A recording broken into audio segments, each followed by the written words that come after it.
ئێستا لێرە نا سا دەنگیان دەبیستم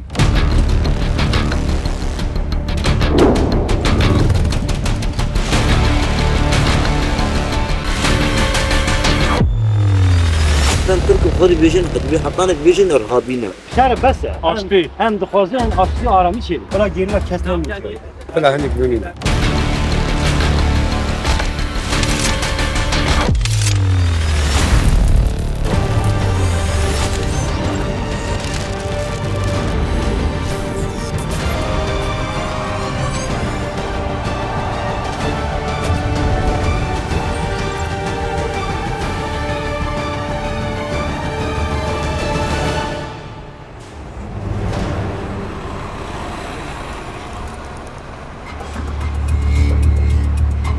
ئەمە چێڕووکی کۆتاییە یان ڕەنگە سەرەتاکی دیکە بێت بە دوای ئەم کورە ئاستنەدا دەچین بە ئاگر دروست کراوە تا وەکو ئاگر لە ناو ببات نەک من چاوی دنیای لەسرە پێدەچێدەمە ئەو مەشغەڵەیە کە بریارە گەلیلاکانی پەکەکە چێکی خۆیان تێدا دابنن و تێدا بسووتن چکۆ ئەم ڕێگایە دەچێتە چیایی ئەشکەوتی جاسانە من نزیکن لە سلێمانی هاتووی ڕەنگە پرۆسەکە سبەینێ دەست پێکردنیان لێرە دروست ئەمە دەشتا و شوێنە ئەمە وەکو مەنجەڵێکی زۆر گەورەیە وەکو مەشغەڵێک وایە کە چێکی تێدا دابنن بزانین ئەو دەبێتیان نایمە بەدەدا چوونی بەردەوامیان کەیساکەین چکو دەمانەوێت بزانین پرۆسی چەکدانان و چەک سوتاندن لای پەکەکە چۆن دەبێتە هێشتا پرۆسەکە ماویێت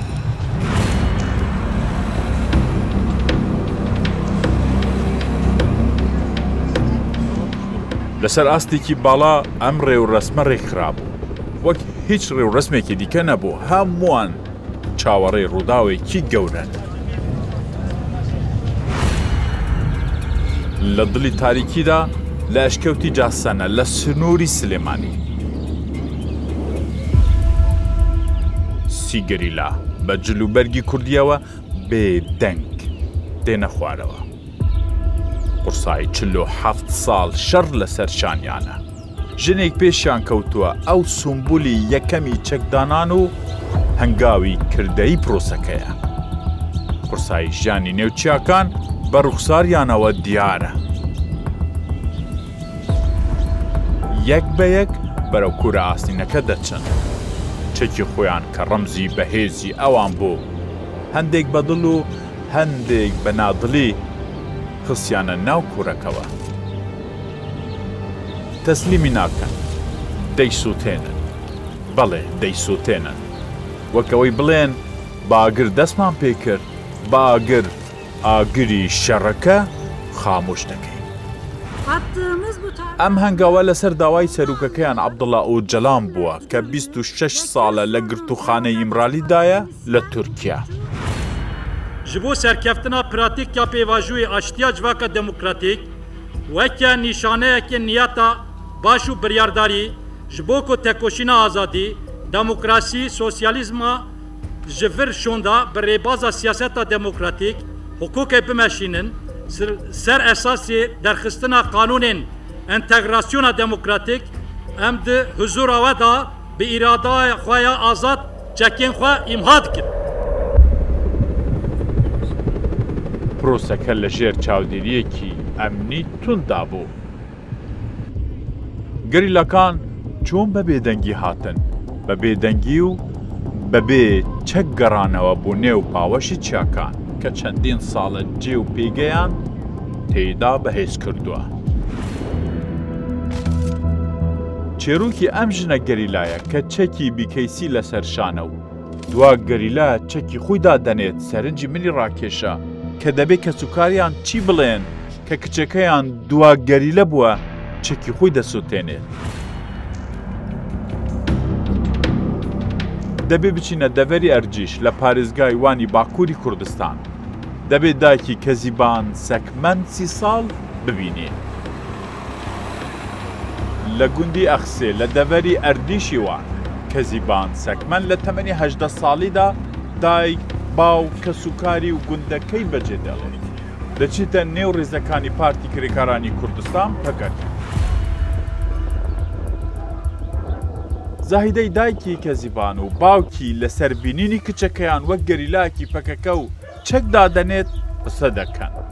دایکی ناشارێتەوە کە نەیانزانیوە کچەکەیان لە ژیاندا ماوە تا وەکو ئەوێ ڕوژێ وەکو هەموو خەڵک بینیوێتی، بەڵام دانانی چەک لەلایەن کچەکەیەوە خەمگینی کردووە. گەچۆ من کەزیبان سەکمەن هەموو چوونەوەی ئەز بە ترکی نزانم چەند گەرمانجی ئیسال 13 ساڵێوەیە چووە حاضر مەگومە بزانبیا کە چۆبیە چاکینێل کرول کنەبوو ئەولادی زۆرە پشتیوی چەند ساڵە دەرباس و مەزان و چێوەرە تەوی قوروبا گێریلا هاتن سیلاحی خۆ دانین ئەس پڕ خەمگین و بۆنە سیلاحەوی سلاحی هەمووش کاژی هەمووژی ئەولادی منە ئەس پڕ خەمگین بوو ما پرس دکر ولی از مبخوخ دکو قصاغنینه حتی من تلویزیونی داد دید چکو خوددانی پاشی مگو ساغر قم دکو ساغنینه زاهیدە سەکمەن نەیهێشتووە کچەکەی بە تەواوەتی لە ماڵەکەی بێحزۆر بێت. ئێستاش دوو داواکاری هەیە، یەکێک بۆ کچەکەیە و یەکێکیش بوو دایکی سەربازانی تورکیایە کە چۆن دەستی سیاسیەکان بگرن بۆ سەرخستنی پرۆسەی ئاشتی.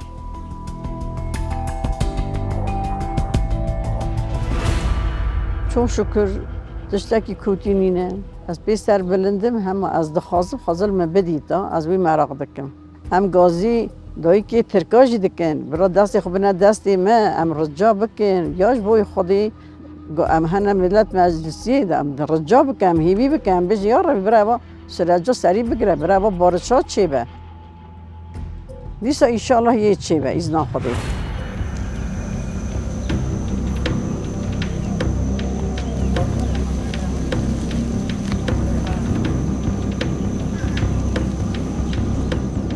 ئەشکەوتی جاسەنەیە دوای پرۆسەی چەکدانان و سوتاندن. دەنگدانەوە و زرنگی شەڕ و پێکدادانی زۆر لە نێوچیاکاندا ماون. گریلاکان لێرە ڕۆیشتون لەوانەشە بە یەکجاری بڕۆن، بەڵام چێروکەکەیان لێرە هەردەمینن. هەندێک لە دەوروبەری ئەشکەوتەکە گەڕام، هیچ گەریلاکم نەبینی. لە نێو ئەشکەوتەکەدا تاریکیەکی قۆڵ هەموو شتێکی خۆتدا بوو.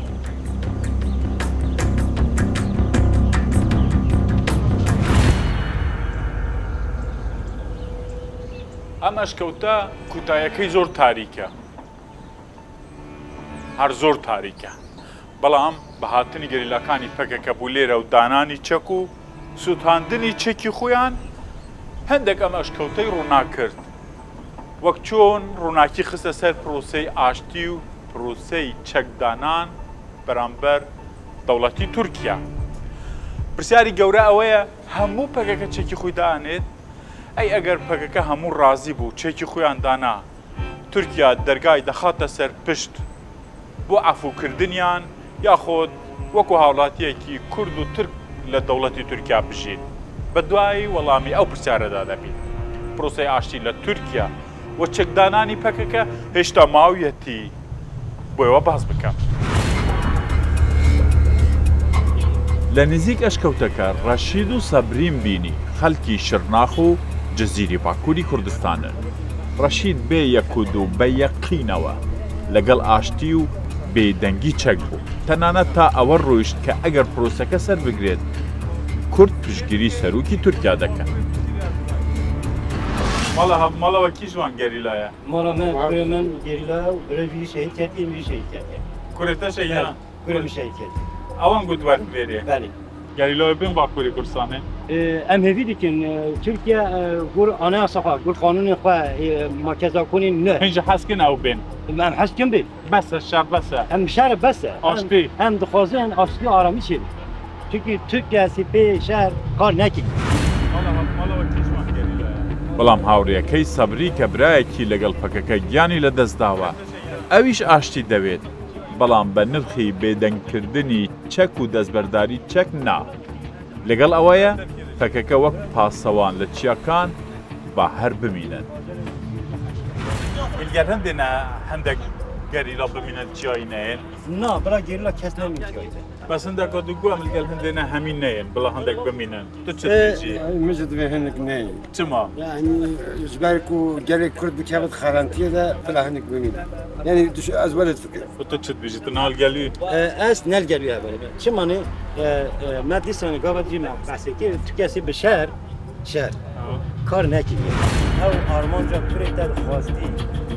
ئەمە ئەو خاڵەیە کە هێشتا جێگەی گفتوگووە لە نێو پەکەکە هەموو چەکدا بنێن و بگەڕێنەوە یان هەندێک بمینن.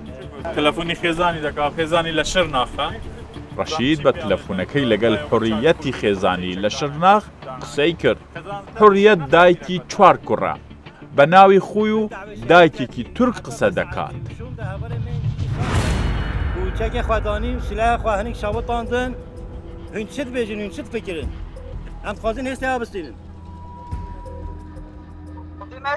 ماجی بارش دی ماجی ناغه ایدی کس به کشتر ماجی دل من شاوده بلا دل کسی دی نه شاوده بەسە.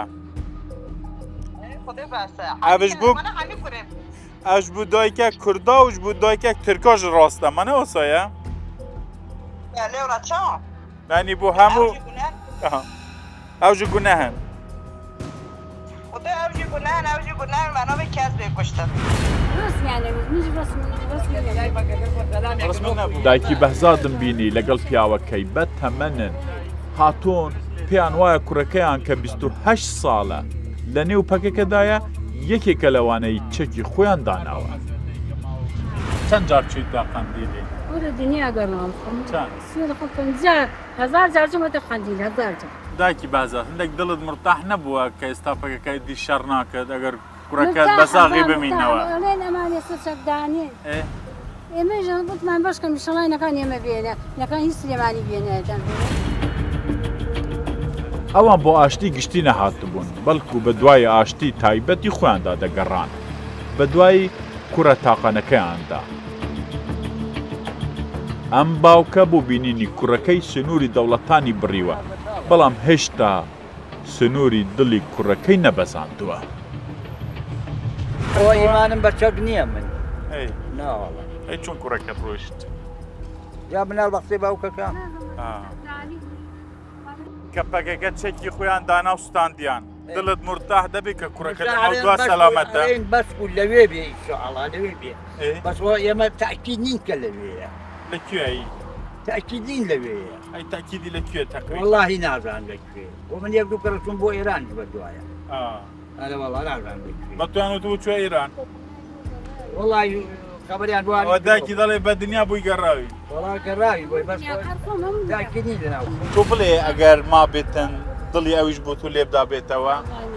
زاگە دڵی بۆ من وەک بۆ لێدا ئەو دۆزمەوە ئەگەر ئەویش دڵی بۆ من لێبدایە ئەهاتە بەس دەفتنیام ناڵێشم بەس ئەوە هەبوو با ئەو پیشانم با بمباتە لای زانم کوڕەکەی منێتەوە یان نایەت با ئەو کاتە بۆ معلوم بێتت بیش بازی بوو.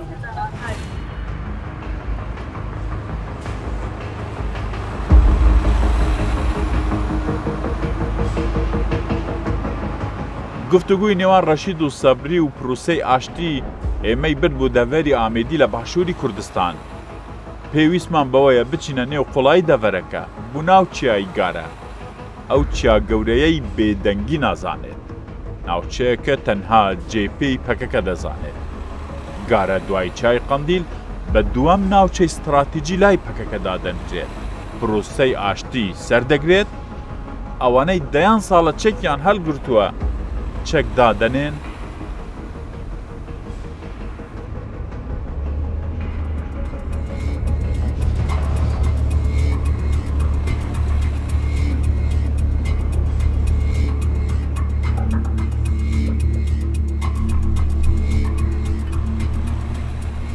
ئاخۆ هێلی کۆتایی گەریلاکانی پەکەکە لەسەر پرۆسەی ئاشتی چی دەڵێن؟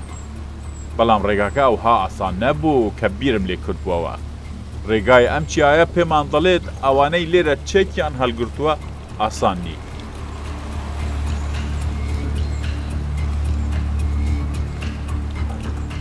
کاتێک گەیشتە ناوچەیەک ئاسەواری کەلوپەلی پەکەکە دەرکەوت پێمانی گوت لێی نزیک بووینەتەوە.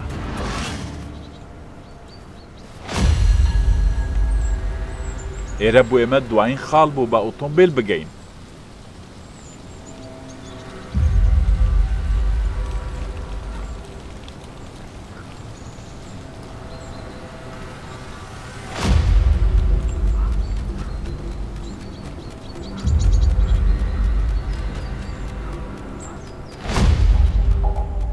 زوری نەخایان گەریلاکی گەنجی پەکەکە دەرکەوت.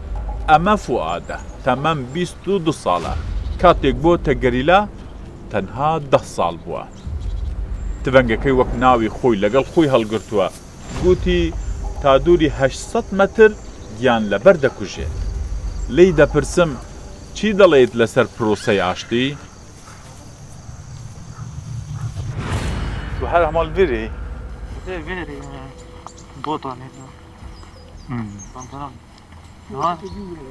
ئاشتی چێ ببینێ veggerin inşallah. Ashti çiğ beveciyedin niyet havalan yine veg haskerine niyet kesin te dave kevetki dave ona naç.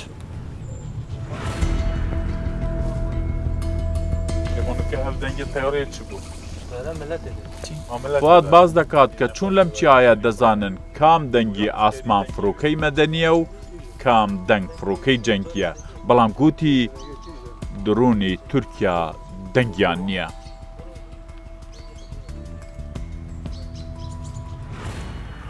بەس ئاشتی چێ بێ ئاشتی نەخۆشترە تو چیایی بێ خۆش veggerê belki kes venegere ama şeti xoş şer nada çmana yani qismek belki biçin qismek belki naçın ايش فان شيء احس كذا belki naçın بینینی فواد دەست نەبوو دەبوو زیاتر بزانین گەریلاکانی پەکەکە لەسەر ئاشتی چۆن بیر دەکەنەوە.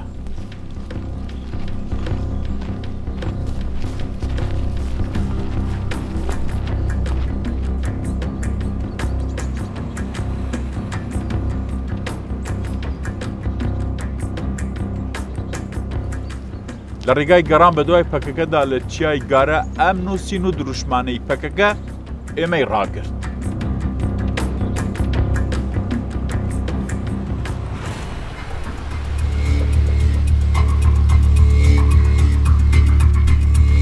دەبوو بە پێ لەم چیایە لە ڕێگە تەسکەکان و ناوبەردەکان سەر بکەوی.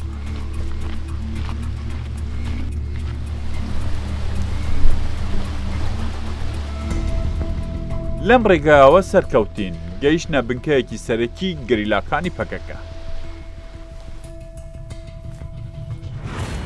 ڕێگێکە لە ماخەلەکمانی گەریلاکانی پەکەکە. ئەوان جلو بەرگیان شوشتووە و هەڵواسیوە وەک ئەوەی بڵێن ئامادەین بگەڕێنەوە، بەڵام وەک دیلی شەڕ نا.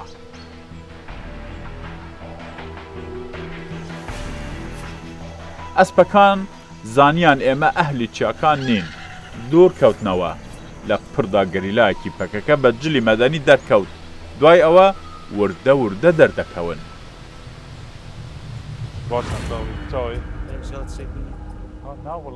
تەنها یەک پرسیارم هەیە، چی دەربارەی ئاشتی و پەیامی ئوجەڵان دەڵێن؟ چەکی خۆیان ڕادەستی کێ دەکەن؟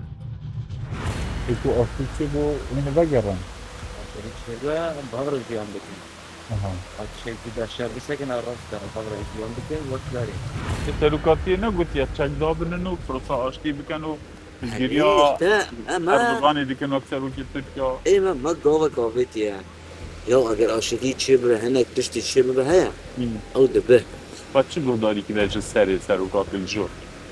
یا سەرۆکاتی گوت بۆ ئەت تشتی ئەت بێژم ئەسەر ملە فەڕ دکەم بەربەسیارتی ئەزی ڕا دکەم ئەمە ڕێخستنش مەڕە دەبێژێ یان ئەوەش مەڕە دەبێژێ پار ڤەکردن کو چێ بووینە تلڤیزۆن ڤەکردنە مثلا ترک و خۆی بێژن قەتبی حەقانێک بێژن ئەرهابینە. لەم گفتوگوێدا گەریلاکان کە لەسەرەوەیان بەردەوام زانیاریان پێدەدرێت باسی سێ مەرجان کرد بۆ ئەوەی پرۆسەی ئاشتی سەر بگرێت و جەلان ئازاد بکرێت، مافی کورد لە تورکیا پارێزراو بێت کە گەڕاینەوە نەکەوینە ناو زیندانەکان. هەنێ بەگەڕن سرکاتی هم نه سرکاتی یارده ای سروکاتی من گفت یعنی همیشه چی گوشه نره حتی که سیده وردانی نره حتی نره حتی خود چه بکه دولت نها هینه باور بکن هم بعدی سرکاتی آزاد برن ناسنامه کرد برای قبول کردن ده حقوقی هر چی گرک برای قبول کردن بی وقتی این چکی خود دینن یا تا سرکاتی بیده داینه نمیداینه اگر تاش برای قبول کردن شکو شرطی که هایی برای قبول کردن داینه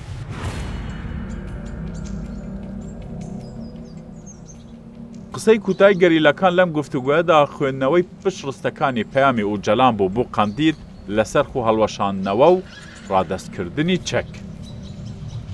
هەرێ سەرۆک دەبێژێت سەرۆک دەبێژێت چێکا خۆ دەێنن ئەمە دەبێژێت بینە حەقیژی برە و تێدا ڕاکن بشنە چێکا خۆ دەێنە سەرۆک نابێژە هەمە تەمام چێک داینە خلاص ئیفراسە دەبێژە ئەمە ئەساسی سەرۆک فێنکردن مهمە ئەم زانە سەرۆک چا دەبێژە مەرە یعنی شەفرەوێت تێدەگەهەن سەرۆک بەڵکو ئینسانێکی مەسەلا ئەستاناز بکەم ئەزێ بگەین تمرە چ دەبێژیت تمرە چاوێت بقەتن تا خۆساو بکە ئەز بزانم کردوجی مرە بچە پەرێ چ بکە گەڕاینەوە و چای گارەمان بەجێهێشت. ئاشتی لەسەر کاغەز نووسراوە. ئەوەی لە ئەشکەوتی جاسانە ڕوویدا سەرەتای ئاشتیە. من هیویدار ئەحمەدم لەگەڵ ئێوە ئەمە کوتای پرۆسەی ئاشتینیە نا. ئەمە سەرەتای چێروکەکەیە کە هێشتا ماویەتی باسی کوتایەکەی بکرێت.